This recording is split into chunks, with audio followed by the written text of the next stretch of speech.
Amber பெரும் கோயில் மேவிய அருள்மிகு சுகந்த குந்தலாம்பிகை உடனாய அழகர் வள்ளல் பிரம்மபுரீஸ்வரர் திருவடிகள் போற்றி, நாயன்மார்கள் திருவடிகள் போற்றி, குன்றைமொழி சேக்கிழா திருவடிகள் போற்றி, சந்தான குருமார்கள் திருவடிகள் போற்றி, குருவின் திருவடிகள் போற்றி, எம்மை வழிநடத்தும் ஆசிரியர் திருவடிகள் போற்றி, உறுதுணையாக நிற்கும் அடியார்கள் திருவடிகள் போற்றி போற்றி. இன்று ஆனாய நாயனார் குரு பூஜை அன்று அவரது வாழ்வை பற்றி சிந்திக்க, தொண்டை பற்றி சிந்திக்க குருவருள் திருவருளும் கூட்டியுள்ளது. ஆனாய நாயனார் என்று அவருடைய பெயர் காரணம் பற்றி யோசிக்கும்போது அவர் ஒரு ஆயர் குலத்தை சேர்ந்தவர். அதாவது ஆயர்குலம் என்றால் மேய்ப்பவர்கள். அவர்கள் மூன்று வகை உண்டவர்கள்: ஆட்டிடையர்கள், மாட்டிடையர்கள், கோட்டிடையர்கள் என்று. நாயனார் குறிப்பாக மாடுகளை மேய்த்தறதுனால் அவர் ஆணாயர் என்று குறிப்பிடப்படுகிறார் சேக்கிழார் சாமிகளால். இவர் பசுமாடுகளை மேய்ப்பவர்களாக இருந்தார். இவர் தோன்றிய இடம் திருமங்கலம் என்ற ஊர். இது மழநாடு என்ற நாட்டில் உள்ளது.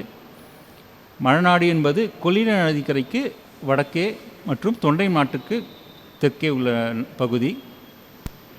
மழநாடு என்பது மேல் மழநாடு, கீழ் மழநாடு என்று இரு பிரிவுகளாக இருந்தது. மேல் மழநாட்டின் தலைநகரம் லால்குடி என்ற தற்போது அழைக்கப்படும் பகுதியில் இருந்தது, தலைநகரமாக இருந்தது.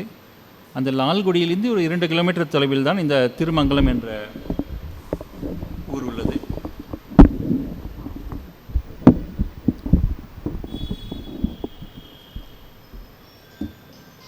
சுந்தரமுத்தை சாமிகள் திருத்தொண்டர் தொகையில் அடியார் பற்றி ஆனாய நாயனார் பற்றி குறிப்பிடும்போது, அலைமலிந்த புனல் மங்கை ஆனாயர்க்கு அடியேன் என்று குறிப்பிடுகிறார். இந்த மங்கை என்பது திருமங்கலம் என்ற ஊர். அங்கே நீர்வளம் வளைந்திருந்தது. ஆகையால் அலைமலிந்த புனல் மங்கை என்கிறார். ஸோ இந்த திருமங்கலம் ஊரில் சாமவேதீஸ்வரர் ஆலயம் உள்ளது. அருள்மிகு லோகநாயகியுடனாய சாமவேதீஸ்வரர் சுவாமி ஆலயம் உள்ளது. இறைவன் சாமவேதத்தை சாகைகளாக பிரிக்க அருள் புரிந்தார் என்பதனால் அவர் சாமவேதீஸ்வரர் என்று அழைக்கப்படுகிறார். இங்கே உள்ள கோஷ்ட முகூர்த்தங்கள் மிகுந்த சிறப்பு வாய்ந்தவை. குறிப்பாக தட்சிணாமூர்த்தி சுவாமிகள் சின்முத்திரையில் இல்லாமல் அபயமுத்திரையை கொண்டிருப்பார். அதேபோல் துர்க்கை தேவி மகிஷன் மீது அமராமல் சிம்மத்தின் மீது இருப்பதாக காட்சி தருவார். இங்கே ஆனாய நாயனார் உருவச்சிலையும் உள்ளது. சாமவேதீஸ்வரர் கோயில் திருமங்கலம் லால்குடியிலிருந்து 2 கிலோமீட்டர் தொலைவில் உள்ளது. இப்பொழுது நாம் சேக்கிழார் பெரிய புராணம் வழியாக ஆனாய நாயனார் வாழ்வை பற்றி சிந்திப்போம். மழநாடு மிகவும் செழிப்பாக இருந்ததை குறிப்பிடுகிறார் சேக்கிழா சுவாமிகள். முதலில் நாட்டின் சிறப்பை பற்றி குறிப்பிடுகிறார். மாடு விரைப்பொலி சோலையின் வான்மதி வந்து ஏற சூடு பரப்பிய பண்ணை வரம்பே கரும்பே ஈடு பெருக்கிய போர்களின் மேகம் இலைத்தேறு நீடு வளர்த்தது மேன்மழ நாடெனும் நீர்நாடு நீவி நிதம்ப உழத்திய நெய்குழல். இங்கே வயலில் அந்த அறுவடை செஞ்ச பயிர்கள் எல்லாம் பரப்பி வச்சுருக்காங்க. அது பெரிய போராக இருக்கிறது. அதை மேகங்கள் ரொம்ப கஷ்டப்பட்டு ஏறி போகுதான் அந்த போர்களின் மீது, வைக்க போர்களின் மீது. அதேபோல் வளத்தை பற்றி பேசும்போது நீவி நிதம்ப உழத்தியர் நெய்குழல் மைக்குழல் மேவி உறங்குவ மென்சிறை வண்டுகள் போய் குழல் மங்கையருடைய குழலில் போய் குடியிருக்கான். அதேமாரி விரைகஞ்ச பூவில் உறங்குவ நீல்கயல். கஞ்சப்பூங்கிறது தாமரை மலர். தாமரை மலரில் மீன்கள் குடியிருக்கான். பூமலி தேமாவின் காவின் நறுங்குளிர் நிழல் உறங்குவ கார்மேதி. கருமையான எருமை மாடுகள் மாம் சோலைகளில் உறங்குகின்றனவா. இப்படியாக நாட்டின் வளத்தை பற்றி பாடுகிறார். இந்த நாடு மருத நிலத்துக்கு அருகில் முல்லை நிலமும் இருக்குது. அதை காட்டுப்பகுதி இருக்குது. அந்த காட்டுப்பகுதி இருக்கிறதுனால தான் மாடுகளை அங்கே மேய்ச்சல் கூட்டு போகிறாங்க. அதுக்கு தான் ஆயர்கள் தேவைப்படுகிறாங்க. அங்கே மாடுகளை பத்திரமா ஓட்டிகிட்டு போய் வரணும். அதுக்காக தான் ஆயர்கள் ஏற்படுறாங்க. ஸோ பக்கத்தில் முல்லை நிலம் இருக்குது. அந்த முல்லை நிலத்தை பற்றி, முல்லை நிலம் பக்கத்தில் இருக்குங்கிறத, அருங்காமையில் இருக்கிறத அடுத்த பாடலில் சொல்கிறாரு. அல்லிமலர் பழனத்து அயல் நாகில ஆண் ஈனும் ஒல்லை முழுப்பை உகைப்பின் குழக்கன்று கொல்லை மடக்குள்ள மான்மரியோடு குதித்து ஓடும் மல்கு வளர்த்தது முல்லை உடுத்த மருங்கோர்பால். அதாவது இந்த பக்கத்தில் அந்த இங்கே இருக்கிற கண்ணுக்குட்டியும், மருத நிலத்தில் இருக்கிற கண்ணுக்குட்டியும், முல்லை நிலத்தில் காட்டுப்பகுதியில் இருக்கிற மான்குட்டியும் ஓடி விளையாடுமா. அந்த காட்சியை பதிவு செய்கிறார். இங்கே மங்களமாகிய வாழ்மூதூர், இந்த என்ற ஊரில் ஆயர் குலத்தை விலக்கிட உதயம் செய்தார். ஆயர் குலம் சொல்லும்போது அவங்க பொதுவாக திருமாலை கும்பிடுபவர்களாக இருப்பாங்க. அந்த குலத்தில் அவர்கள் விளங்கிட உதயம் செய்தார். தூய சுடர் திருநீரு விரும்பு தொழும் உள்ளார வாயினின் மெய்யின் வழுத்து மனத்தின் வினைப்பாலில் பேயுடன் ஆடு பிரான் அடி அல்லாது பேணாதார் என்று ஆனாய நாயனார் பற்றி குறிப்பிடுகிறார்.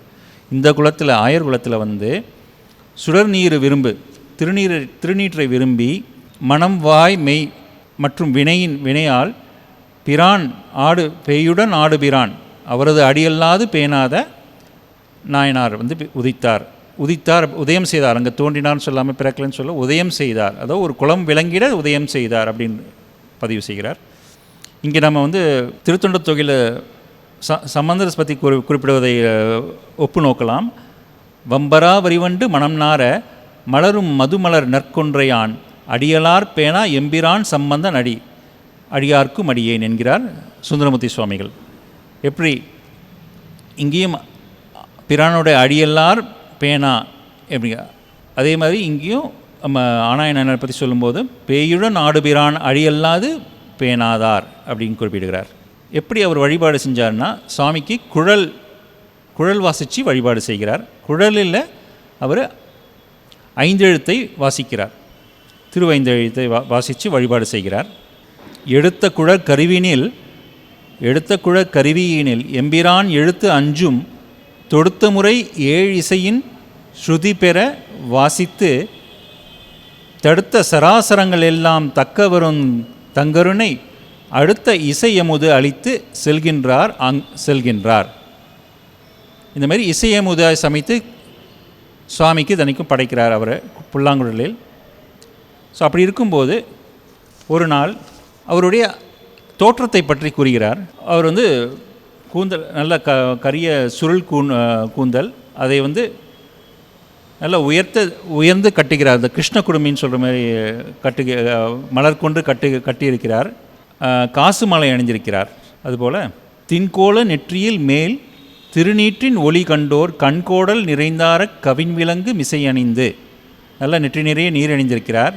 நிறைந்த நீர் அணிமார்பின் நிறைமுல்லை முகை சுருக்கி செறிந்த புனைவடம் தாழ திரள்தோளின் புடையலங்கள் அரைந்த சுரும்பு இசை அரும்ப அறையுடுத்த மரவுரியின் புறந்தழியின் மலிதானை பூம்பட்டு பொழிந்தசைய. அதாவது அவர் எப்படி அவருடைய தோற்றத்தை அப்படியே விவரிக்கிறார். ஏன்னா இந்த தோற்றத்தோடையே அவர் சுவாமியோட கலந்துறார், சிவன் சுவாமியோட கலந்துடுறாரு. ஸோ அதனால் அவருடைய தோற்றத்தை முழுசாக வர்ணித்து வருகிறார். வர்ணிச்சுட்டு வரும்போது சேவடியில் தொடு தோளும், அவர் அணிந்திருந்தார் என்கிறத. ஏன்னா காட்டுப்பகுதியில் போய் மாடு மேய்க்கணும். சேவடியில் தொடு தோளும் செங்கையினில் வெண்கோளும்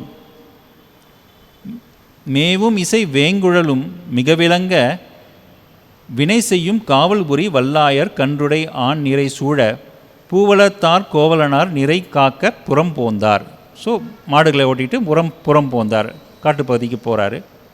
இந்த இடத்துல நம்ம அப்பர் சுவாமிகளின் தோற்றத்தை சேக்கிழார் குறிப்பிடுவதை நம்ம ஒப்பு நோக்கலாம். தூய வெந்நீரு துதைந்த பொன் மேனியும் தாழ்வடமும் நாயகன் சேவடி தைவரும் சிந்தையும் நைந்துருகி பாய்வது போல் அன்பு நீர் பொழி கண்ணும் பதிகச் செஞ்சொல் மேய வாய் செவ்வாயும் உடையார் புகுந்தனர் வீதியுள்ளே என்று அப்பர் சுவாமிகளின் தோற்றத்தை சேக்கிழார் வர்ணிப்பதை இங்கே ஒப்பு நோக்கலாம். இப்போது சுவாமி இவர் ஆனாய நாயனார் இங்கேருந்து ஓட்டிகிட்டு கிளம்புறார், மருத நிலத்திலும் கிளம்புறார். இப்போ அடுத்தது முல்லை நிலத்துக்கு நுழைய போகிறார்.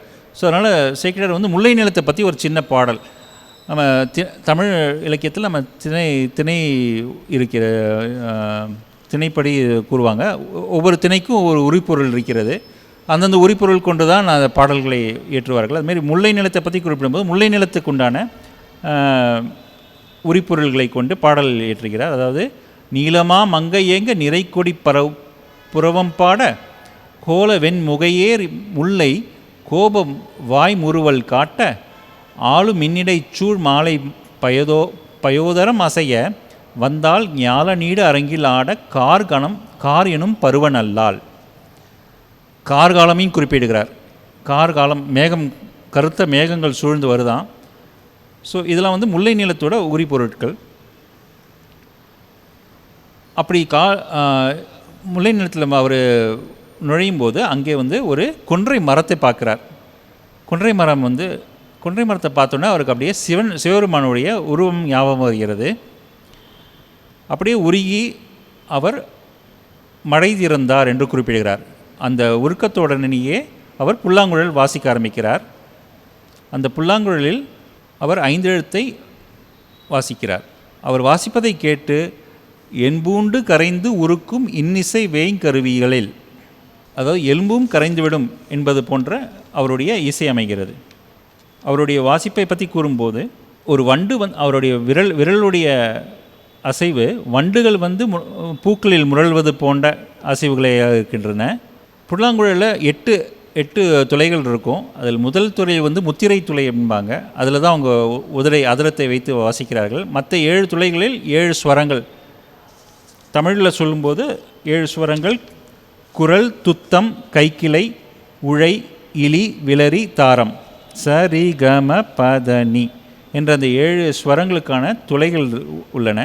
ஸோ முதலில் அவர் முத்திரையே முதல் அனைத்தும் தானம் சோதித்து வைத்த துளை ஆராய்ச்சி வக்கரனை வழிபோக்கி ஒத்த நிலை உணர்ந்து அதற்பின் ஒன்று முதல் படி முறையாம் அத்தகமே ஆரோசை அமரோசை, ஆரோகணம் அவரோணம்பாங்க. சரிகம பதனி அப்படின்னு சொல்கிற ஆரோசை, சானிதாப்பா மாகாரிசா அப்படின்னு சொல்கிறது அவரோகணம். ஸோ அதை வாசிக்கிறாரு. அதுமாரி குறிஞ்சி, முல்லை முதலிய பண்களில் 5 எழுத்தை இசைக்கிறார். இவ்வாறாக சுவாமியின் 5 எழுத்தை மந்தரத்தம், மத்திமம், தாரம் என்கிற முதலிய ஸ்தாயிகளிலும் மெலிந்து, சமம், வலி முதலிய ஸ்வரங்களிலும் வாசிக்கிறார்.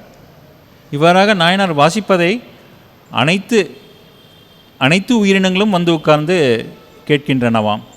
வள்ளலார் வாசிக்கும் மணித்துளை வாய் வெய்குழலின் உள்ளுரை 5 எழுத்தாக ஒழுகி எழ மதுர ஒளி வெள்ள நிறைந்து எவ்வுயிர்க்கும் மேல் அமரர் தருவிலை தேன் தெல்லமுதின் உடன் கலந்து செவிவார்ப்பதி என தேன் கலந்து தேனில் வந்து காதில் தேன் பாய்ந்ததுன்னு சொல்கிற மாதிரி சேக்கிழார் சொல்கிறார்.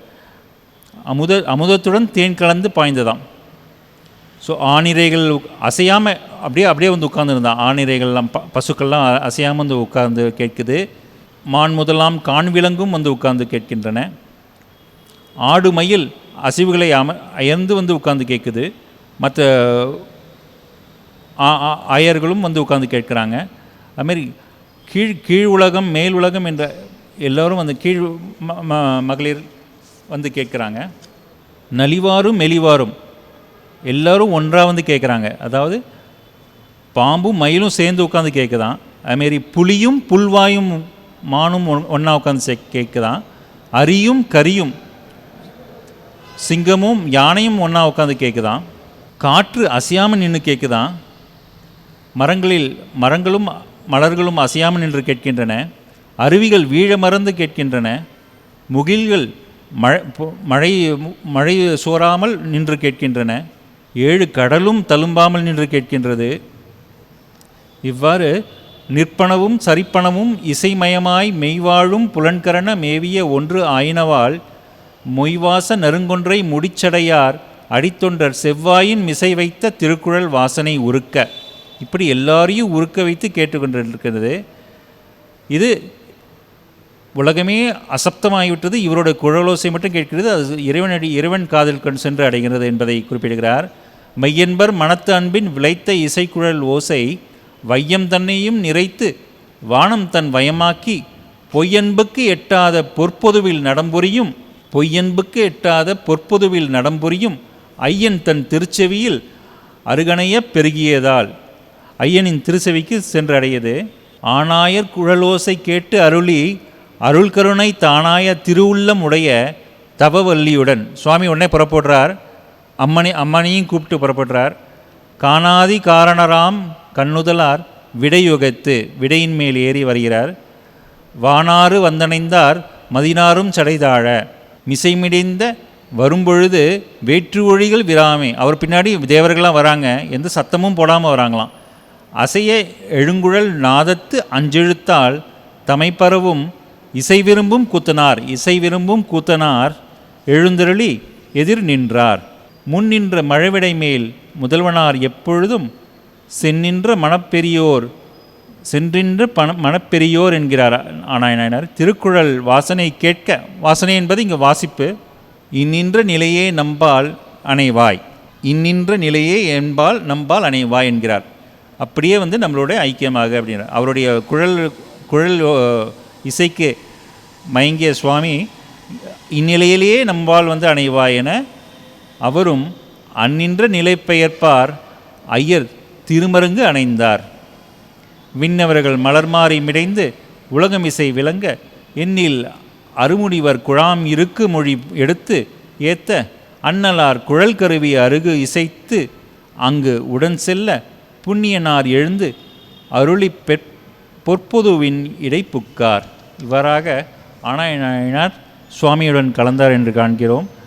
ஏழிசையாய் இசைப்பயனாய் என்கிறார் சுந்தரமூர்த்தி சுவாமிகள். அவ்வகையே இசை வழிபாட்டால் ஆனாயனார் சுவாமியுடன் கலந்துள்ளார். ஆனாயனாரின் வாழ்க்கையின் வழியே நாம் ஐந்தெழுத்தின் பெருமையையும் இசை வழிபாட்டின் பெருமையையும் நாம் அறிகிறோம். இந்த அளவிலே வாய்ப்பு கொடுத்த நிலையத்தாருக்கும் திருவருளையும் குருவருளையும் நினைந்து போற்றுகிறேன். வான்முகில் வழாது பெய்க, மலிவளம் சுரக்க மன்னன் கோன்முறை அரசு செய்க, குறைவிலாது உயிர்கள் வாழ்க, நான்மறை மரங்கள் வாங்க நற்றவும் வேள்வி மல்க, மென்மைக்கோள் சைவநீதி விளங்குக உலகமெல்லாம். மென்மைக்கோள் சைவநீதி விளங்குக உலகமெல்லாம். மென்மைக்கோள் சைவநீதி விளங்குகளும். திருநாடுடைய சிவனை போற்று.